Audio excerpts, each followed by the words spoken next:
The Houston Texans got back from the NFL scouting combine and got to work, ending up in a Monday morning trade of Tytus Howard to the Cleveland Browns for a fifth-round pick. Why did they do it? What does it mean? What's next? It's all coming your way right now. Welcome into the channel. I'm Cody Stoots. Let's talk some Texans. If you, like I, were getting your morning going and you found out that Tytus Howard got traded, well, we're ready to talk about it here. Titus Howard traded to the Cleveland Browns for a fifth-round pick. Howard will get a brand new contract with the Browns that will pay him $21 million on average annual value. The Houston Texans get a fifth-round pick. Now, the Browns had 3 fifth-round picks, including the top pick in the fifth round from the Las Vegas Raiders. That seems to be the pick that the Texans are getting, currently slated to be number 139. That may change a little bit with compensation picks out of the equation, but the Houston Texans have traded Tytus Howard to the Browns for a fifth-round pick that is likely the top pick in the fifth round. Now, what does that mean for the Texans? Well, it means that they now have 2 starters from last year's offensive line that are available for them to play. That's center Jake Andrews and left tackle Ariante Ursery. Those are just the 2 players that they are set to bring back at this point. Ed Ingram is a free agent. Trent Brown is a free agent. The Texans, of course, just traded Tytus Howard. So they have a lot of work to do as they continue to retool this offensive line, as they continue to get this offensive line where ultimately the Texans want it and need it to go as a unit. There was improvement from 24 to 25 by the Texans, primarily in the pass game. The run game was not good. They did not move the pile on the ground near enough, so they continue to try to adjust and retool this offensive line. The biggest thing for me about getting rid of Howard is you're going to need to replace him with something from a veteran standpoint. They're going to have to get some sort of veteran in there. The Texans currently have 3 openings on the offensive line. And if you believe anybody on the roster can fill those, I certainly don't. You would think, okay, they've played a little bit of football. They're going to have to add free agents or guys that get cut, people that have experience in the NFL to this offensive line to accommodate for the fact that Howard's no longer on this roster. Obviously, where he was going to play wasn't clear. He could have played left guard, he could play right guard, he could have played right tackle. So all those spots up for grabs with Andrews and Ursery factoring into the equation right now. As long as they are factoring into the equation, it's 3 spots up for grabs. I'd love to see 2 of those spots occupied by veterans. I'd love to see the Texans go out there in free agency. Maybe they're working the phones for a trade right now of somebody that is going to get cut or moved on from, somebody who has some worthwhile experience to their game, but they should have some experience added to this offensive line. Andrews, though he's been in the league for a few years, has only played 1 year. Ursery's only played 1 year. They've got to add some experience to this offensive line via free agency or via a trade. You can't just go into the 2026 season with second-year Ariante Ursery, essentially second-year Jake Andrews, a couple of rookies, and 1 veteran. You're too young on the offensive line if you're doing that. Obviously, if you get enough talent in there, I don't care exactly who has and hasn't played in the NFL, but there is a growing pain element. There is a learning curve for rookie offensive linemen. So while I like this offensive line class, especially after talking to them over the weekend at the NFL Scouting Combine, I still believe you've got to add veterans to the equation for the Houston Texans. I'll have some of those names here for you here in just a minute. We mentioned Howard out. He gets a new contract with the Browns. How does that affect the Houston Texans? Well, they're going to save just over $4 million in salary cap. They're going to have $18 million in cash savings, which is a big deal for the Texans because they like to spend a lot of cash when they get spending in the offseason. And then the dead money, hey, you've already committed it. That contract extension that Howard got a few years ago, it never really made a ton of sense. It didn't feel like he was ever going to be a very good value at that contract extension. You're still kind of suffering through that. So you get the dead money and You just write that into the ledger and move on. So the Texans move on from not only one of the longest tenured offensive linemen on the team, not only one of the longest tenured players on the team, but one of the only veterans that was left that has played significant football in the offensive line room. Again, my biggest element is they're going to have to add some veteran names to the equation to make up for Howard's exit. Now, I don't believe Titus Howard was ever going to be some excellent football player. He was very good at times. He was fine for a lot of the time he was with the Texans. I never felt like he found himself exactly worth that big contract extension that the Texans gave him those few years ago. And now the retool is on yet again for the Houston Texans. We'll get to some of these veteran names. We'll talk a little bit about the draft class, though. I will have a separate video on that with my combine observations and some of these linemen that do and don't make sense for the Houston Texans. Of course, I want to get to some of your comments, your questions, your joys, and your concerns. And let's do that right now in the chat. Super chats. We'll jump to the front of the line. Bubba Homeschool. Did we get Shador? No. Got it for a 5th round pick that will be super useful to the Houston Texans. J-Rock finds this baffling. Gonzo wonders, should they be sad or not? I'm not sad. I don't think you should be sad either. JF says his extension is on brand for the Browns. Cleveland doing Browns things. Yeah, well, it certainly would have been a number that if Titus Howard is playing for the Texans at $21 million in average annual value, I would have been beside myself. I would have been very much beside myself. Branson, says should have been more than a 5th. Well, they're going to go ahead and extend him. He already had a big number going out, and I don't believe that Howard is some excellent football player by any means. So I think the 5th, certainly the top pick in the 5th round. Though the other 2 picks were in the top 9 of the 5th round. So it's not like it was like some great chasm between what they picked, but to get the currently number 139 overall, that's a pretty good job for a player that Texans seem to be ready to move on from. Jay is here. Frank's here. Otherworld ambiance. Morning, Stoots. Got to call it chicken to chicken. That's a bad move. Why is it a bad move, though? They're going to go ahead and replace him with a player that probably is as good, maybe even could be better. It frees them up to really operate however they like from the offensive line standpoint. And Howard was likely not going to be here beyond the 2026 season, so they get to go ahead and move on from. And he was a solid player for most of his tenure, but there were things about Titus Howard's game that I certainly didn't like. Smash Paw is here.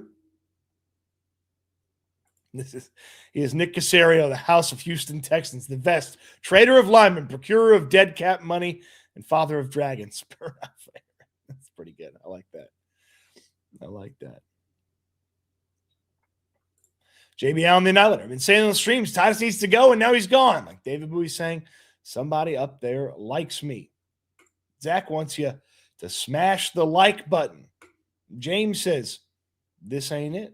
He says, please let this mean they are planning to spend money. Yeah, it would be pretty obvious to me they're going to add offensive linemen to the equation. You can't fill out 3 spots with rookies and expect to have a good offensive line. I would think that they're going to be checking in on a lot of free agent offensive linemen. I was told at the Combine the Texans did a ton of work on offensive linemen in the early portions of the offseason and in the expected upcoming free agents. So a week from today, when free agency gets going, I expect the Texans to be heavily connected and signing a lot of those offensive linemen. Yeah, I think the coffee lover. I hope they have a plan for a replacement. They probably have multiple plans based on how money in free agency and the draft's going to shake out. And again, I very much feel like Howard's exit needs to be backed by other veterans being in the fold and being in the equation. So that is something that I think is very important. Very important. Justin Avery says, please no on Trent Williams. Now, Trent Williams, the San Francisco 49ers left tackle, still very good. And I feel like every tackle I talked to at the scouting combine said that they watched Trent Williams in some way, shape, or form, didn't totally, fully ever believed they could be or would be Trent Williams, but found themselves watching a lot of Trent Williams and understanding what he brings to the table. So I would be very much in favor of Trent Williams, Ariante Harris moving to right tackle for a little bit. Trent Williams still, even at his advanced age, one of the best left tackles in all of football. Could they be making room for Linderbaum? JB, we'll talk about that a little bit.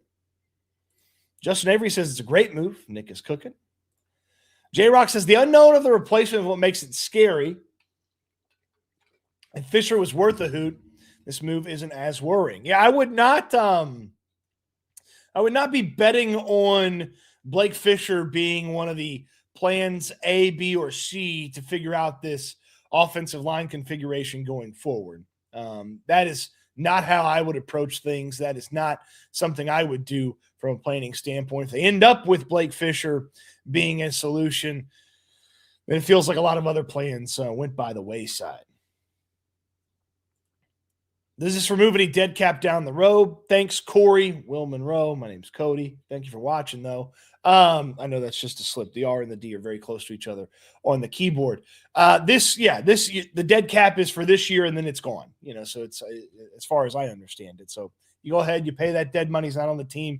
You get it out of there, and going forward, you don't have anything. Again, I don't believe Howard was going to be on this team in 2026 or after 2026. The Texans, it felt like they were going to probably let his contract expire, move on from him after he had whatever year he had in 2026. And I have to imagine from Howard's standpoint, he probably wanted an extension.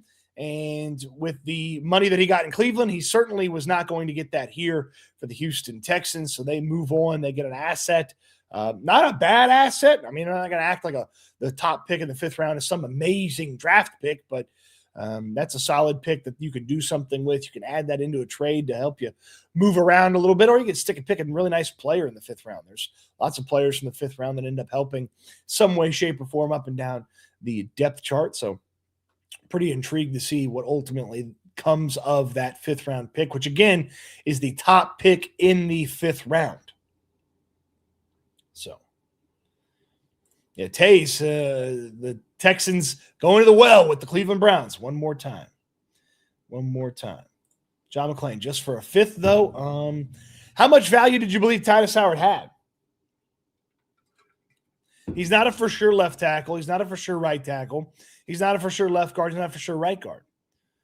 I mean, he's going to occupy one of the positions for the Browns, but they're going to give him a contract extension that knocks it down a little bit. He already had a big number, so that knocks it down a little bit. Like, how much did you believe Tytus Howard was worth? Super chat from Jay. Bring me beer drinking nasty O-lineman. Tytus was soft. Yeah, Jay, Tytus, I think there were some moments where he kind of took after Laramie Tunsil when Tunsil was here and wasn't always the best version of himself that he could be. I thought he ended up with a little bit better and more consistent football play, but certainly the top end of what Tytus Howard brings to the table was, I don't think it was $21 million in average annual value. So appreciate the super chat there, Jay. So again, I said the Texans are retooled the line. They need experience. Experience will matter. So let's talk about some of that experience. Let's talk about some of those free agents that the Texans could go out there and get to replace Tytus Howard. A couple of names just to pay attention to, various price levels. And now, with more necessity on the offensive line, I'm far more willing to go with shorter-term contracts with a little bit of an older player. Okay, so if you found a player that you believed was an older player, but maybe only a 1 or 2 year solution on the offensive line, when they had Tytus Howard, didn't really think that was the way to go because eventually you're going to have to replace Howard. Now, without Howard, I'd love a long-term solution on the offensive line. Somebody who signed up for a couple of years, somebody who signed up beyond 2026, but also with the necessity of another body and another veteran body, I'm more okay with adding somebody who's going to be just a 1 or 2 year solution to this offensive line. So hopefully a long-term solution. And then if you want to go find a mercenary who's only going to be here for a year to figure some things out, that's fine. Of course, they have the NFL draft in April, but they've got to spend in free agency on this offensive line. And spending in free agency on this offensive line would include, Tyler Linderbaum. If you want to go out there and get the big top offensive lineman on the market, Linderbaum's one of the best centers in football. He is a fantastic player in the run game, a good player in the pass game, and he's been great for the Baltimore Ravens for the past few seasons. Now, this replicates somebody that is already a starter on your team, moves Jake Andrews down the depth chart. You still need to go find starters at guard and tackle, but the Texans would have that center spot solidified. They'd have it taken care of, and they would have a tent pole on that offensive line with a ton of experience, a ton of durability, a ton of talent. That's an investment that would be big time. Talking 22, 23, maybe $24 million in average annual value. Now, with multiple needs in free agency from a veteran standpoint, this might be a little rich for the Texans. It made more sense when you knew Howard was going to be a part of 2026. I actually would downgrade Linderbaum a little bit as a Texans target because you still need guards and a tackle to go along with him if you sign him. Andrews, I guess, could give you a shot at guard, but I don't know if he can play guard. And with the struggles he had at center, you would think those would carry over to guard as well. So Linderbaum, top of the market. I downgrade him a little bit as a Texans target because you still have guards and a tackle to find. So that is something that I think the Texans could and should look at from a veteran standpoint. How about another veteran? And again, a little bit more pricey, and I would call him Green Titus or New Titus. That's Elijah Vera Tucker.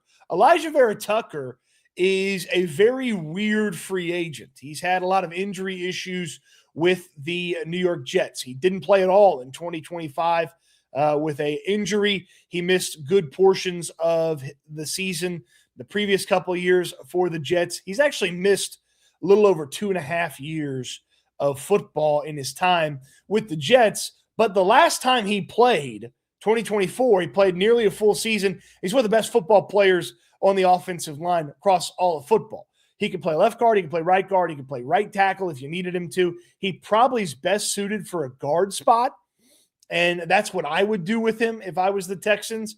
Now, his average annual value prediction is one of the widest on the market. I put 12 to 17 million per year, but I've seen teams, or I've seen predictions where he's as low as 5 million a year. I've seen predictions where he's as high as 18 million per year. I don't believe that Elijah Vera Tucker is going to be a real cheap option, but I don't believe he's going to be a super top of the market expensive option. But guards do get vastly overpaid in free agency, so you're going to pay a little bit of a premium going and getting a guy like Elijah Vera Tucker. But he'd be a souped-up version of Titus. He'd be younger. He could play multiple positions on the offensive line.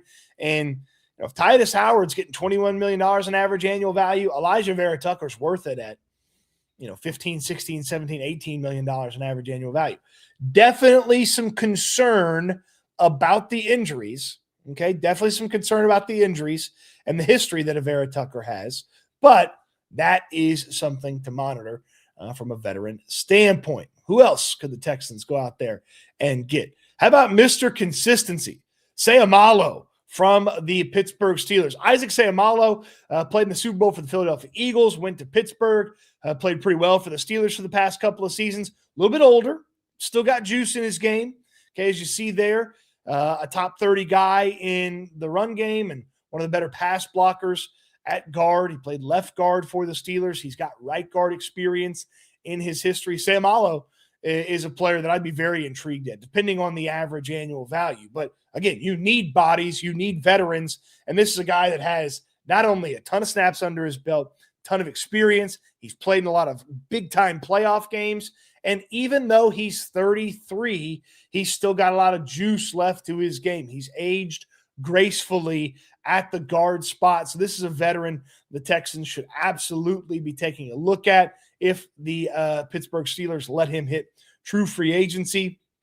So be very interested to see what Seumalo hits and how he could fit into the Texans. I mean, think about plopping him in there at left guard between Ariante Ursary and Jake Andrews. Be a veteran presence who's played a lot of football, played in a lot of big games. I certainly like the idea of Seumalo as a player the Texans could add in free agency. And not super expensive. The projections, they're all over the place, but as a 33-year-old player, you're looking at probably 1 or 2 years of Seumalo.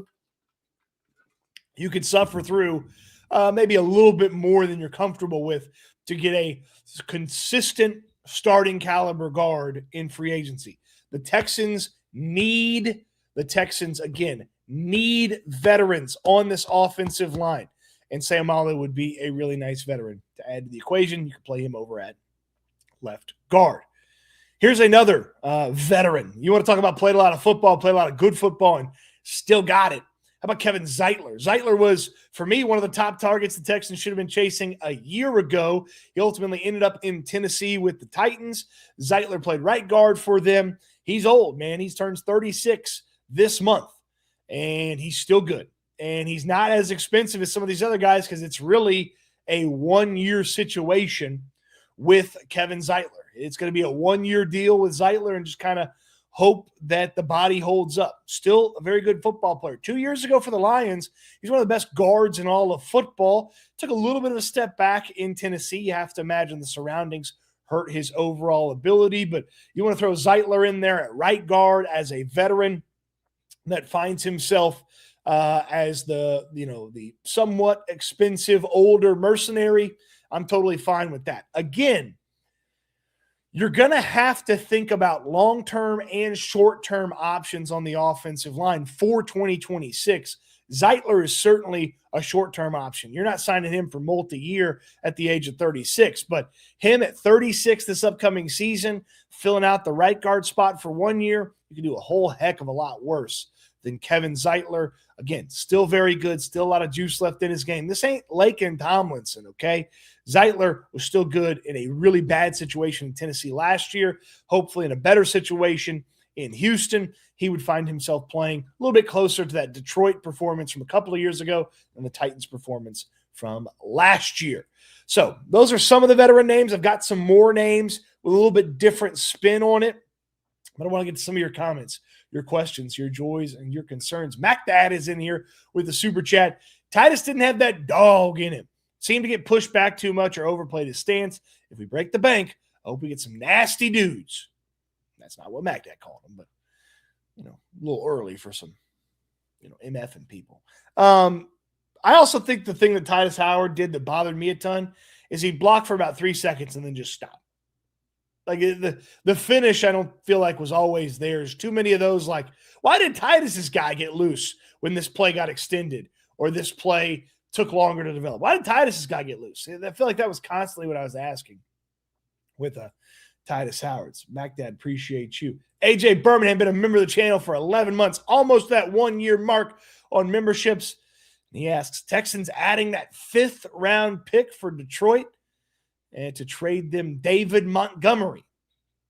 Yeah, will be interesting to see what the Texans do with that 5th rounder. I'm not super in favor of trading the 5th for David Montgomery. I also feel like you could lower how much money you're spending on Montgomery if you get him in free agency. Of course, you have to fight everybody else for Montgomery in free agency. And I think maybe the 5th is even a little high for me. I'd maybe look to deal a pick a little bit lower, something closer to something else the Texans have in their war chest, so to speak. Let me see here which picks the Texans are currently slated to have. I mean, you're not going to get him with 244 or 245. 165 which is currently slated to be the middle back of the 5th round. Yeah, you could probably do that. Texans don't have a 6th rounder. 6th round would be ideal if you're trying to trade for Montgomery, but I'd be intrigued. I would still want another free agent veteran, and I'd probably still want them to draft somebody as well. Raging Cajun 25. I guess we were watching some tape. Nick Caserio. Jack A $sign. Okay. That's funny. Caserio stood up for the offensive lineman the other day at the NFL scouting combine. Well, I was watching a different tape than you guys. And then he went and took one of those guys and turned him into a 5th round pick. Kyle Nance, I'll hold judgment until free agency and the draft is done. Well, what's the fun in that, Kyle? You have to make big declarative statements right now that you're not allowed to change. Okay? Big declarative statements right now that you can't change despite new information, signings, and additions to the roster changing where this organization is. You have to stick with whatever you say today about the Texans and Titus Howard. You can't change. Kidding, of course. Kidding. I like the move because I like freshening up the offensive line. I don't believe Howard was worth the money that he was getting paid. I certainly don't believe he was worth extending. I believe that if he had played for the Texans, 2026 was his last season. So I like the move right now. A couple of questions or comments that jump off the page. Thrillbin Spoke asks, if they were getting one of these two players, who would you rather have, Trent Williams or Tyler Linderbaum? This is tough. Williams is probably as good at tackle as Linderbaum is at center right now. Tackle's obviously more valuable.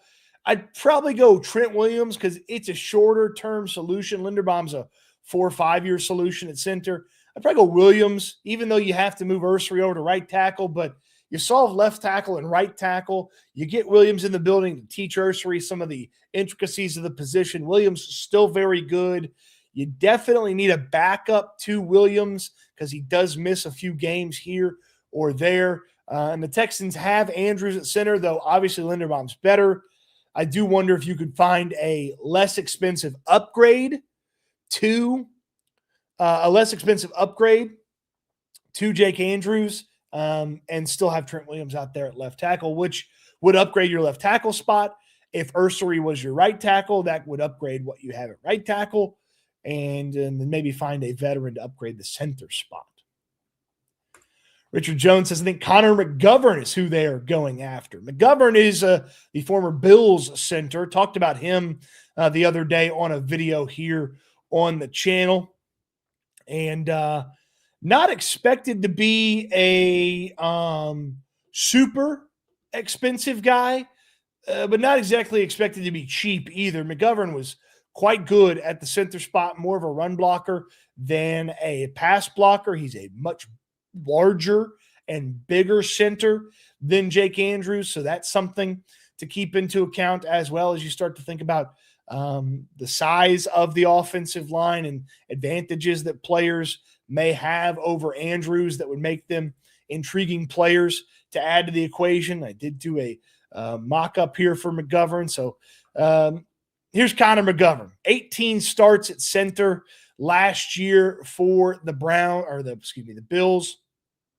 18 starts at center last year for the Bills. So pretty impressive player, going to hit in his early 30s here pretty soon. That contract gets a little bit deeper into the situation. Intrigued to see exactly what that market's going to look like for a guy like McGovern, $13 to $16 million. Again, if you add a center, you still need to add guards and maybe a tackle. So with Howard in the fold, center became a little bit easier to understand because he could occupy could occupy one of the guard spots. Without him, you now need a new starting guard or starting tackle. And if you add a center, you still need the starting guards or the tackle. So I actually feel like unless you're getting a smaller investment at center, this kind of hurts the chances of moving on from Jake Andrews at center. And the Texans may want and find themselves with the need to have a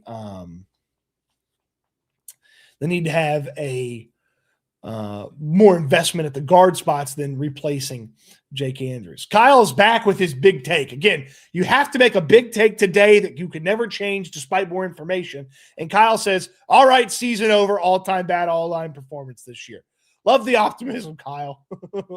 Love the optimism. Now, if you told me, hey, they got to go play with Ariante Ursery and Jake Andrews as the two best players in the offensive line, well, they'd be in a big amount of trouble. Big amount of trouble. That's not going to be the case. They're going to invest. You want some more veteran names? How about some more veteran names to pay attention to? We talked about old man Zeitler at right guard. How about old man Bitonio at left guard? Turns 35 in October. Now, Joel Bitonio may retire, and Joel Bitonio may not want to leave Cleveland. So this one, keep it much lower on your expectation list, because I don't know if Bitonio is going to play football in 2026. And if he does, I feel like it's really likely he's going to be on the Browns. So downgrade Bitonio. But if he wants to leave and go play for, I don't know, a team that's actually got a shot to do something, the Texans would make a lot of sense. Bitonio, a draft pick in 2014, right after Xavier Su'a-Filo. So pretty intriguing player here if he decides to leave Cleveland and hit free agency. Wouldn't be super expensive. That'd be a one-year situation for the Texans that you maybe would go into a second year if he played well in the first year. But Bitonio's played a lot of football. He hadn't played a lot of football in super important games. And again, might retire. So Joel Bitonio, a name to keep an eye on. Somebody asked about Cade Mays a second ago. Here's Cade Mays. Didn't start the year as the center for the Panthers. Took over when his teammate got hurt. Ended up with 13 starts at center. Young player. This would be his first contract hitting free agency. This would be his first contract after his rookie contract as he hits free agency. A decent player. This would be about swapping out Andrews for a larger individual with a little bit higher upside. Mays is 6'6", 325, 330, much bigger offensive lineman, and not like crazy better than Jake Andrews from a PFF grade standpoint. But if you'd be taking Mays and adding him to the equation at center, you'd be betting on him being an upgrade via his potential over Jake Andrews. So that is something to consider if you want to consider him as a experienced, though not super experienced, because he's bounced around from guard and he took him a while to get starting in Carolina. So Mays is a player to think about. You want a little bit more experience? How about David Andrews at guard, the Bills offensive lineman? 18 starts at left guard, going to turn 29 in March. This guy's going to be super expensive. I would think he probably only is bested by Linderbaum in free agency should a team go and make that investment. Turns 29 in March, had a solid season. Andrews feels much closer to being a good player than ever a great player. So you're paying a premium because he's one of the better options in free agency. I don't love Andrews for the Texans. He'd slot in there at left guard. I think he's played a little right guard in his history, if I have that correct. But just the age, the investment, what it would maybe keep you from doing in some of the other spots. He's not high on my list, but certainly he's played good football. He's a talented football player. That's a name to keep out there for David Andrews. So again, not high on my list, but certainly an option. Another guy not high on my list, but certainly an option, Zion Johnson. Now, my bottom of the screen here where it says $4 to $11 million per year, apparently he's going to get $15 to $16 million per year. I don't know why. He's been very fine. He's been very fine as a offensive lineman for the Chargers. He's played a lot. Okay. So being available and consistent from that standpoint is a positive for Zion Johnson, but he's never been particularly good. You can see the PFF numbers. He was awful this year, dealing with some flux next to him at the tackle spot. He was drafted after Kenyon Green in the first round. This feels like a bet on potential, but not a bet I'm willing to make past $10, $11 million a year. Ian Rappaport, I believe, was the first one to talk about Zion Johnson getting big money. I'm out on paying Zion Johnson big money, so he goes down my list. Did I say Edwards Edwards, not Andrews, Cody. The Edwards, there's David, there's James Edwards, James, get out of here with the Edwards and the Andrews. Don't sign the Bills guard, okay? Sign the Bills center if you're going to sign a Bill. No more Edwardses and Andrewses. I'm having a hard enough time as is. Okay. We'll finish up with bet on Cole Popovich fixing this guy and getting more out of him, and then we'll go with a couple of Browns here. Dylan Parham, intriguing player, 15 starts at left guard, has previously played right guard as well, was actually better in 2024, as a right guard than he was as a left guard for the Raiders. Of course, the Raiders' offensive line situation was a damn disaster last year, one of the worst in football. So you're not thinking, okay, like he was in a great spot to succeed. He was also a part of that bad offensive line. A middling performance amongst guards. This would be a bet that Cole Popovich could draw some things out. If he's the top investment in free agency, pretty disappointing free agency. But I feel like there's something there with Parham. Still a younger player, hitting free agency. He's played left guard and right guard, pretty consistent. Even though the level of play has not been super high, solid enough player. And again, you're betting that Cole Popovich could maximize Parham, get a little bit more out of him. Not a super expensive option post Tytus Howard. That's a big thing there as well. And let's finish up with a couple of Cleveland Browns. If you want a different center, Ethan Posich has played a lot of football, initially for the Seattle Seahawks, then with the Cleveland Browns. 13 starts at center last year, hitting his 30s here this upcoming season. Very middle of the road. He's an upgrade over Andrews because he has a lot more experience. If you told me that Andrews could physically outperform Posich in 2026, I probably would believe it as a possible outcome, though probably not a likely outcome. But Posich played a lot of football. You got to think if you're moving on from Andrews, it's probably for a veteran so that you can go and trust that guy to do a lot of the things the offense requires from the center spot.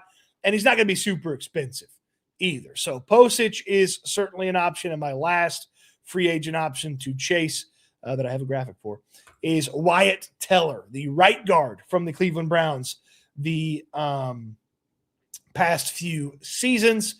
13 starts at right guard last year, hitting his 30s here, deep in his 30s. Did not have a good season, but he's got some good football in his past, and you'd be betting on him being sort of a steadying force at one of the guard spots because you invested heavily at either right tackle or left tackle. If you told me the line included Trent Williams at left tackle, Ursery at right tackle, a free agent guard at left guard, Andrews and Teller, you could sell me on that being a good enough offensive line for 2026.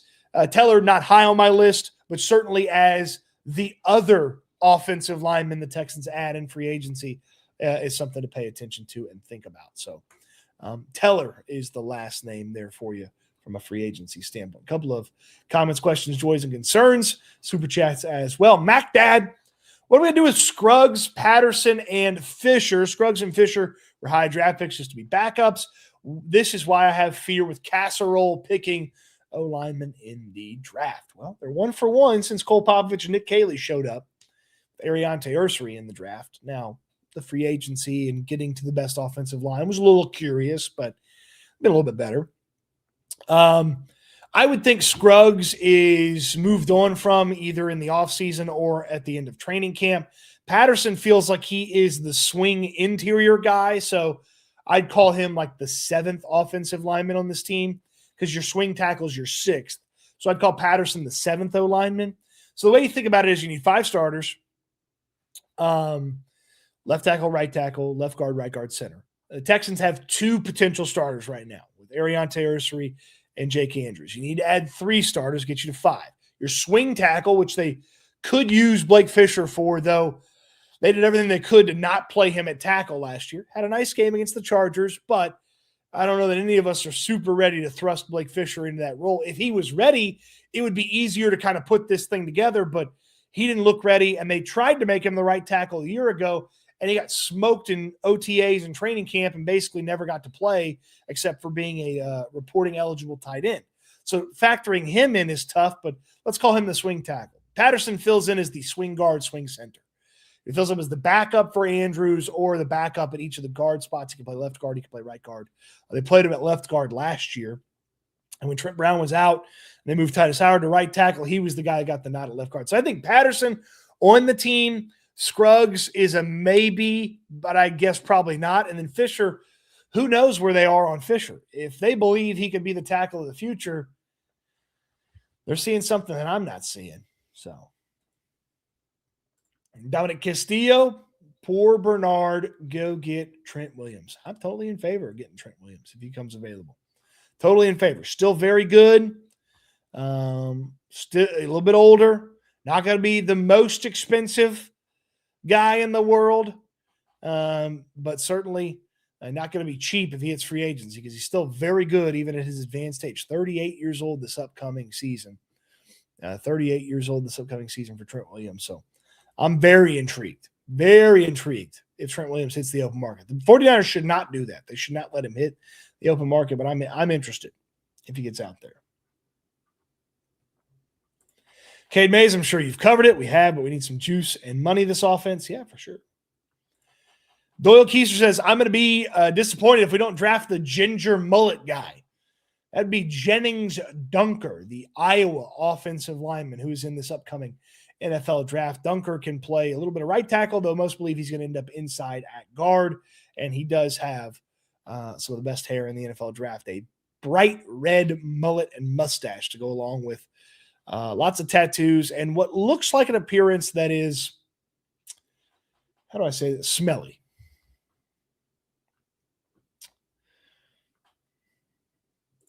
Majority new O-line for the fourth year in a row. Yeah. Keep going until it gets to where it needs to go. Now, Howard, right now, it looks like the line is taking a step back. Who you add in his place is super important. Again, it has to be experience. You have to have experience. Ashton wants Blake Fisher out of here. You know, maybe it is time. Maybe it's time. Funky Chorizo also re-sign Ed Ingram. I do believe the exit of Howard increases the chances of bringing back Ed Ingram. I do believe that. I thought the chances of Ingram coming back were a little low. And if he hits true free agency, Ed Ingram's going to get overpaid. But if he felt like the situation was good and the Texans felt like they were getting a pretty good deal with him, I feel like they would bring back Ed Ingram. So I think Howard out increases the chances for Ed Ingram. I need to see upgrades, not bargain basements. I'm with you, K1 Stella. I'm with you. They got to spend money in free agency on this offensive line. John McClain's burner. Cody, Caserio fails the O-line again this year. Would you get rid of him? You know, if that's the only thing he messes up and it costs you a chance to do something in the season, you know, it's something where you'd have to take a look. You'd have to think about it. You'd have to maybe think about, can you get somebody else in here that can build it? No graphic for Ingram? Man, I didn't have him. I didn't think he was coming back. I didn't really want him to come back, but now he's a chance to come back, so he'll get a graphic at some point. Did I miss you going over Cade Mays? You did. Did Caserio talk to Hunter or Rodriguez or Cole Wisniewski from Texas Tech from the at the combine? Jacob Rodriguez said he met with what he thinks is going to be eventually every team. So I'd say yes, they did talk to Lee Hunter, and Wisniewski was not at the combine. Any shot they actually trade for Devon Achane? Yes. That's certainly preferable to some of the free agents that would be out there. I also don't know why Miami would move Achane. He's one of their best players.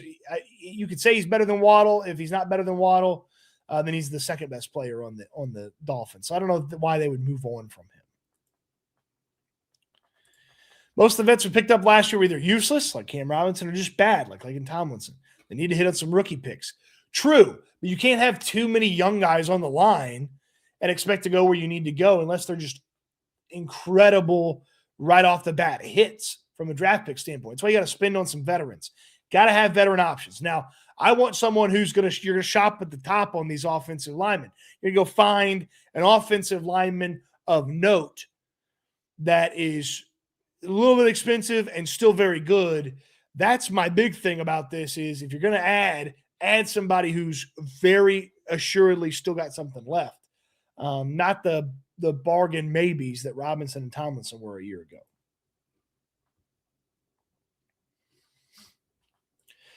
Darwin says D'Amico's the only reason Caserio has a job. If Nick Caserio or if D'Amico Ryans wanted a new GM, he'd get a new GM. Mustard paper, crazy trade. Stephen James, Caserio has a 5th round pick he can send to Detroit for David Montgomery. Yeah, I think a 5th for Montgomery is a little rich, but if you could move around and add a 6th and send it, or if there was a player on the roster the Lions liked and you could get Montgomery, but I feel like you could save a couple of bucks if you hit true free agency. You could save a couple of bucks. Okay, to recap all this, because we'll have coverage on SNL, we'll have coverage on the Texans Collective tonight as well. Texans trade Tytus Howard to the Cleveland Browns. They get the top pick in the 5th round in exchange, currently slated to be selection number 139 in the NFL draft, giving the Texans a lot of draft picks in the top 140. Currently, the Texans are slated to pick 28, 38, 59, 69, 106, 128, and 139. Those are and the 165. Those are their 5th round or better picks. They have 2 picks there in the 7th round, 244, 245. So adds to the draft capital, subtracts from the offensive line. The pivot now is adding veteran offensive linemen. You need to add experience to this offensive line room. There are free agents at guard. There's less free agents at tackle. If Trent Williams becomes available, I'm in favor of it. You move Ursary to right tackle. You play Trent Williams at left tackle, and then still add to the guard equation. If you somehow, some way come up on an upgrade at center, certainly try to find that. But ultimately, the Texans move on from one of their longest tenured players and one of the more useful offensive linemen, though we can debate exactly how good Howard was. Howard gets a new contract in Cleveland that if the Texans had paid him, would have maybe sent me into cardiac arrest. So Titus Howard for a 5th round pick, the top of the 5th round is the pick, and that is where the Texans are. And a week away from free agency, they need offensive linemen even more. We will have a 5th for Montgomery is rich. Yeah, a 5th for the backup running back of the Detroit Lions, who is not getting any younger and has a contract that you could get cheaper in free agency, is rich. Absolutely. It definitely is rich. Especially if you're thinking about the top of the 5th round. That certainly is rich. Even the middle of the 5th round pick feels a little rich for me. Okay? Joe Mixon, who's very clearly better than David Montgomery, went for a 7th round pick 2 years ago. So yeah, 5th round pick is rich for David Montgomery. I don't know how anybody could debate that.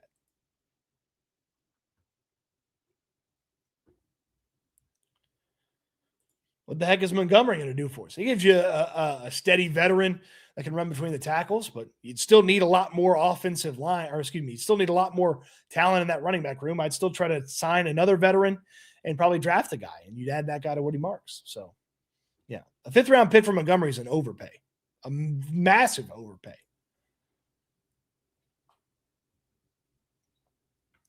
Texan engineer.